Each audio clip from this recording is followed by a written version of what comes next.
Welcome to another riveting episode of Behind Breaking Bond. Joining Andy and I. Where you been? I was on a 2-week sabbatical. I left the country. I was actually in California. Really? So what I read on social media was you were tampering with your electronic monitoring device. You were the first person to ever be put in jail for that. And no PR bond, too. And no PR bond. Also joining us, David Mitcham. Introduce yourself, David Mitcham. Well, my name is David Mitcham. I'm First Assistant District Attorney of Harris County, Texas, Chief of the Courts. For folks that don't understand exactly what that is, tell us what you've been doing for the last 8 years. Well, I've been supervising the prosecutors that are assigned to the various courts in Harris County to prosecute both felony and misdemeanor offenses. I supervise about 350 attorneys and over about roughly 60 courts in Harris County. You brought us kind of a nice surprise. Yes, the district attorney's office is proffering to Randy Wallace and the production staff behind Breaking Bond a formal and official letter of commendation. It's somewhat lengthy, so I won't burden the televised audience with all of it, but I want to read just maybe the first and last of it, that this is a letter of commendation and appreciation from the Harris County District Attorney's Office to Fox 26 News reporter Randy Wallace for his valuable work in the years-long investigative news series Breaking Bond. This weekly broadcast shining the light of truth on the controversial bail bond decisions and rulings by certain local Harris County criminal court judges has beneficially alerted and informed the public of the ongoing phenomena of multiple releases on serial bonds of criminal defendants charged with repeat and violent offenses. This disturbing policy of some of the criminal court judges to release violent criminals on multiple bonds stands in dramatic contrast with the broad previous history of criminal jurisprudence in Harris County. The work of Randy Wallace and the team behind Breaking Bond deserves a great deal of credit for setting the narrative in the community for what has been going on in some of our criminal courts in regard to this controversy. By revealing the truth to the public, Randy Wallace and Breaking Bond are hereby commended by the Harris County District Attorney's Office for their important service to the people of Harris County, Texas. And in addition to that, we'd like to provide you with a challenge coin from the District Attorney's Office. Thank you so much. I really appreciate that. We're challenging you to keep up the good work. Well, thank you. I really appreciate that. And Andy got one too. So today is not a good time to announce this is our last show. No, it would not be. Okay. And it's not. We were talking earlier, the 8 years that you've been at the DA's office with Kim Ogg, a lot of stuff happened. COVID, Harvey. I mean, it was sort of no other DA in recent memory has kind of had to go through all of that. That's quite true, Randy. We've endured through Harvey, the flood, which pinpointed the DA's office in this sense. That was 1 year after you guys took right, office, yeah. right? Less than that. Yeah, It was 17. around the Labor Day in 2017. Yeah. And we were then out of the courthouse for a period of a flat 5 years, almost to the day.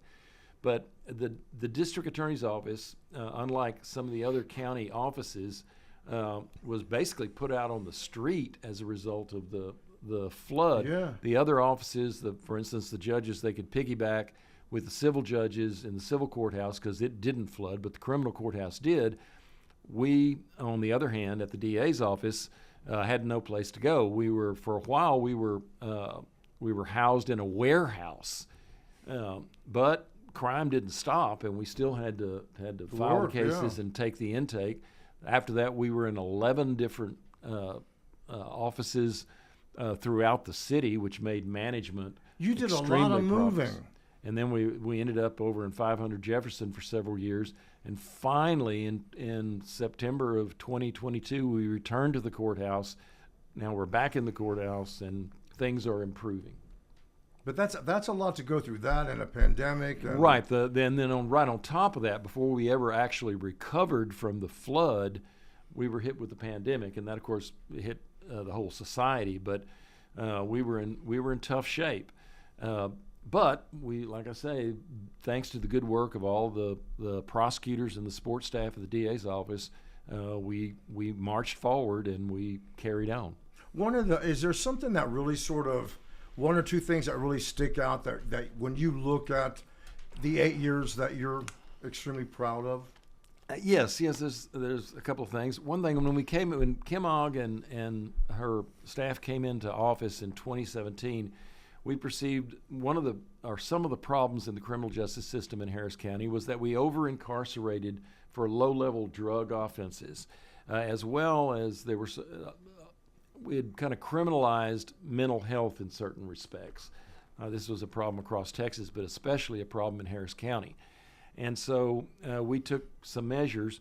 For one thing, we had the misdemeanor marijuana diversion program, which kept about 10,000 people out of jail and out of the criminal justice system per year. And we were able to use our resources more towards violent crime and crimes against property. We wanted to focus on crimes against persons and property as opposed to some of the other type offenses, that low-level drug offenses. And then the other is mental health. Yeah. We were involved in setting up the Ed Emmett Diversion Center. And so now, instead of the defendant or the suspect that's exhibiting aberrant behavior is necessarily taken to the county jail, in the appropriate circumstance, the arresting officer can take the individual to the Ed Emmett Diversion Center, where he can be placed in a therapeutic environment, which is much more conducive to his recovery than putting him in the county jail, where it becomes a problem both for the suspect himself and anybody else that's around him. Right. Now, you also increased and perhaps even probably doubled your victim services division. Yes, that's one of the other things. I made a kind of a list of things. One of the things, we vastly increased the victim services. I think they had 4 or 5 victim There were very few. Yeah. Right. And now we've got over 30, and it's all been, we're able to get it paid for by grant, so the taxpayers didn't have to pick up the whole tab. And we've been able to accommodate victims, which runs about 20,000 a year, that we counsel and keep them apprised of what's going on in the court, and to explain what's going on in court, because sometimes it's very confusing for the victims and the family of the victims. They didn't volunteer to be victims. Right. And a lot of times you don't really know what it's like until you're kind of thrown into the whole criminal justice system. I mean, it's not like what you see on TV. Right. It's not entirely like Law and Order. Right. It's a little bit more chaotic. And but that was one of the areas that we feel like we've made some significant progress in. We did some other things. We vastly increased our community engagement. For instance, with Crime Stoppers, that Andy's been critically important at, and Crime Stoppers and all the good work they've done, we've tried to support them as much as we can. Or Moms Demand Action, or MAD, that's just examples. Kim Ogg made it a point to try to interact with the community as much as possible. And then we overhauled juvenile law. Juvenile law is different today than it was 8 years ago. Virtually hardly any juvenile ever goes into custody over misdemeanors. It's handled more administratively, and we don't have as many young people locked up today as before. We've taken a different approach and let the schools do a lot of the addressing the conduct problems, as opposed to taking matters into district court. Right. So I think that was a big help.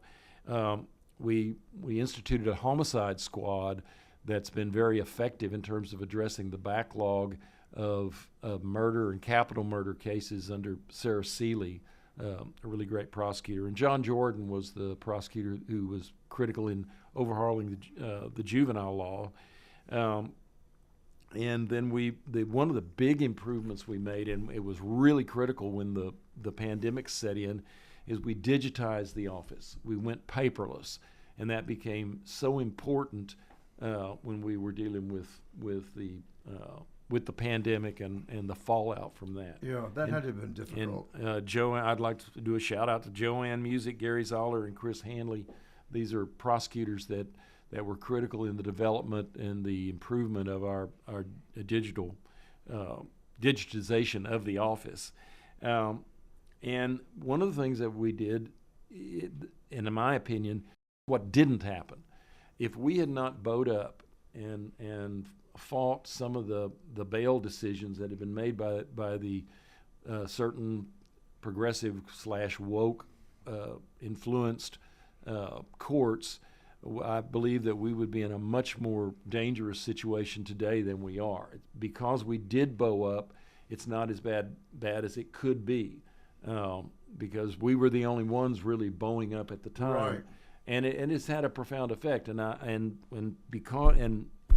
just like in our letter of commendation to you, Randy, and to the people behind Breaking Bond, y'all were critical in getting the word out to the public in repeated episodes. Another thing, every single, as far as I can tell, and I've been kind of monitoring the situation, every single assertion of fact that you've had on Breaking Bond has been the truth. It's coming from public Court documents and yeah. court documents.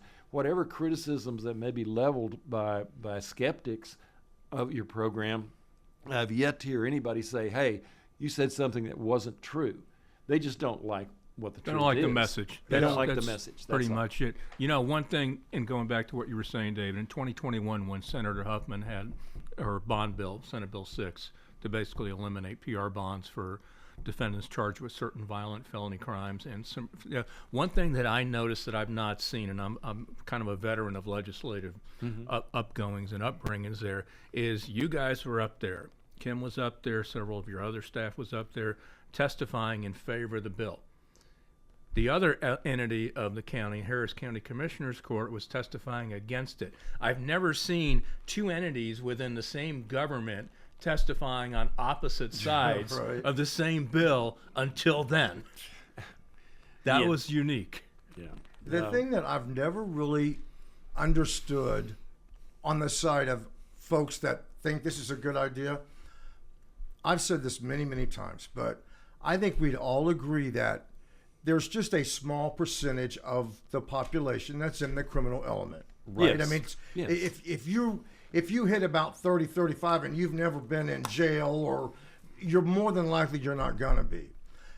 They're letting repeat offenders out that it's almost like you, on paper, you see it. You know that it's going to happen. You know that this particular defendant is going to go out and commit more aggravated robberies or whatever the crime is. I think that's the thing that I've never really understood on the side that thinks that, hey, this is the way we should do this.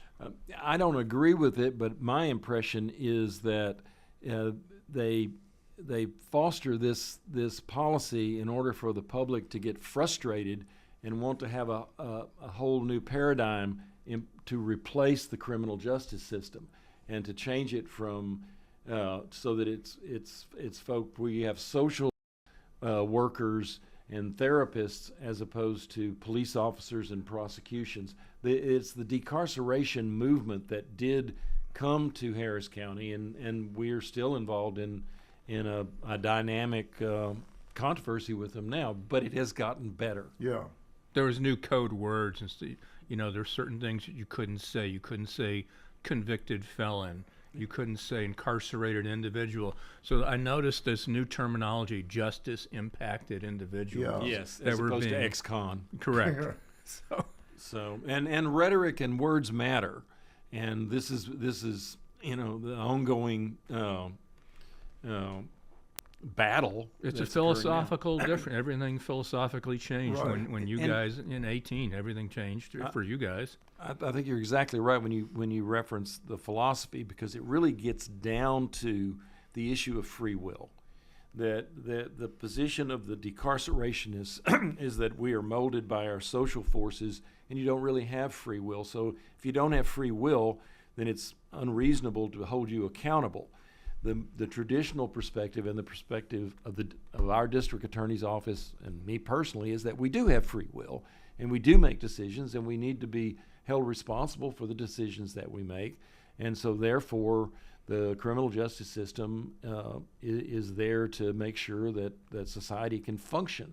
If we get to the point where we're just saying that you can commit crimes but it's not your fault because of you're, like they said in West Side Story, you're depraved because you're deprived, and that's Great quote. Yeah, that is. And that's a basis to excuse any kind of criminal conduct. I fear that madness lies in down that road. I just don't understand the idea of not having prisons. I mean, to me, you have to have. There are people that are just bad, evil people. It's not necessarily because, it's a psychological issue. There are people that are just mean and evil and will do evil, mean things. And how do we let them just sort of do whatever they want to with the rest of society? Well, we can't do that and survive for long. The problem that I think is going on in the schools, the universities and the law schools, is you have professors that are in these college towns coming up with theories, and if everybody acted like a law professor, we probably wouldn't need prisons. Right. And if they would all be reasonable people. The problem is when that translates in an urban environment like we're in with 5 million people in the county, it's a lot different than the Ivy Towers that they're teaching these kids, and that's what we're seeing at the DA's office. I will say this: we have a lot of recent graduates coming into the DA's office over the course of the past 8 years that start off from a perspective of what they've learned from their professors with this more or less progressive, woke perspective. After about 6 weeks, couple of months of actually going to court and seeing the fruits of criminal conduct, it knocks it out of them by and large. Real world versus academic. It's reality. Yes. These academic theories, they don't play well in the hood. Right, but they're good if you live in a bubble. Right. One of the things I want to touch on is what you've been talking about, what you've been seeing with these terminations, early probation. This is something you've seen before. I mean, I go back in the 90s when I first started looking at this, and we saw this very peculiar term that caught my attention called unsatisfactory termination of probation, which kind of reminds you of some military term where you get discharged from service and you didn't pass the merit system on there. So I started looking at this and I started noticing that there were a lot of cases on probation where offenders weren't complying with their conditions of probation, and a lot of them became absconders. They never even seen again, and they just remained there. And so what was happening was the courts were basically just taking them off the books, removing them, and they came up with this term. I don't know if any other counties are doing this. If so, it's really under the radar. We're the only county that I'm aware of that's really been having this issue of unsat terminations. The best way I can describe it in an analogy is if you go to school and you fail, basically what's happening here, if you're on probation and you fail, you're rewarded for being a failure because you get off probation. Yeah.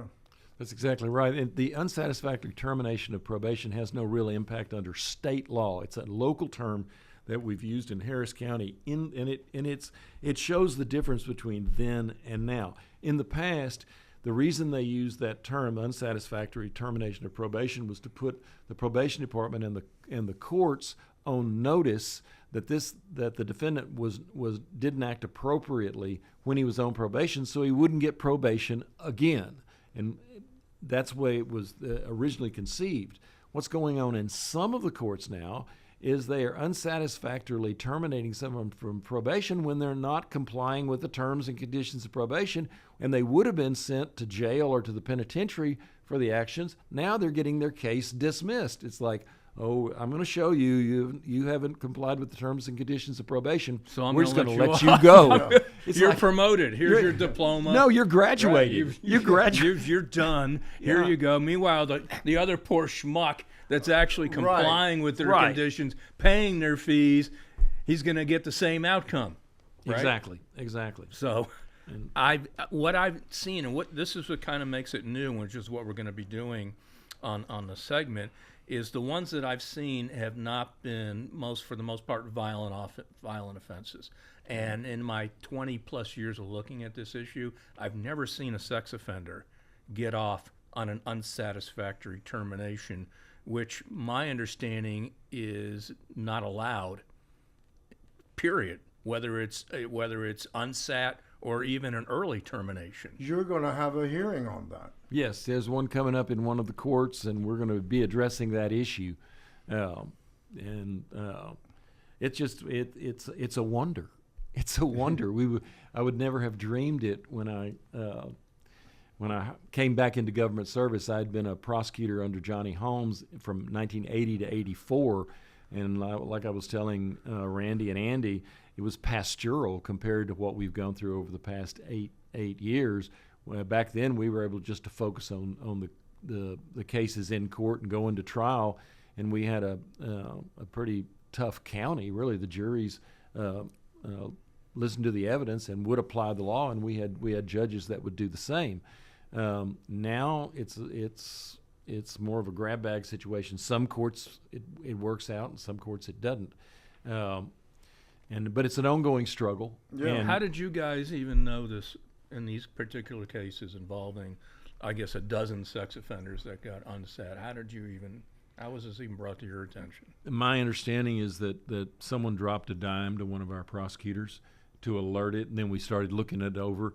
The judges can early terminate in the dead of night outside the court proceedings, and we would not necessarily be on notice of it because we're dealing with the incoming cases unless someone points it out.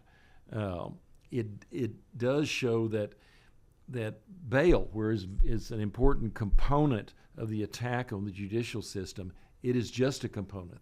It's the push for justice reform is what they call it. It's more encompassing than just the bail issue. Right. The bail came to light, but probation is a sleeping issue in some of the courts. In some courts, once you get on probation or deferred adjudication, they will not revoke. The judge will not. You pick up new offenses. Right. I've seen case after case after case of individuals. Sometimes they're ex-cons or individuals impacted by the system. And then when I get to the bottom of the computer screen, it turns out they're on deferred adjudication over the course of it. Our prosecutors dutifully file the motions to revoke their probation, and some of the judges will not entertain those motions. And if you get on especially in the felony courts, you get on a deferred adjudication and they don't enforce the terms and conditions, you might as well be just let go. Right. We've done breaking bonds where the defendant will usually have a criminal record, be on probation, and then turn around and get a bond for picking up a new charge. Multiple bonds yes, in many cases. yeah. Multiple bonds. Yeah. And we've seen people pay the ultimate price for that when they lost their life on these decision makings. You know, that's an interesting point that you bring up, because what I've been seeing, because I in my position, I monitor the cases that are in the district courts, and I'm given notice by the prosecutors of the really egregious cases. Yeah. And this is an ongoing problem. Hey, we're going to wrap it up. David Mitcham, thank you so much for joining us, and thank you for watching. And Just remember to be on our behalf, and I'll speak on Randy. Just thank you for your 8 years. yes. I mean, you guys have been through a lot. You have. You've been. It's tarred, not an easy gig. You've been tarred and feathered. Yes. I will tell you this much: it has been So- very gratifying to serve the people of Harris County. It's been an honor and a privilege on my end. I'm about to retire from government service at the end of the month. But I want to know. I want everyone to know how grateful I am for the opportunity to be able to help the people of Harris Well, County. hey, thank you for your Thanks, service. Dave. Again, thank you so much for watching, and remember to be kind to yourself and everyone else. Bye.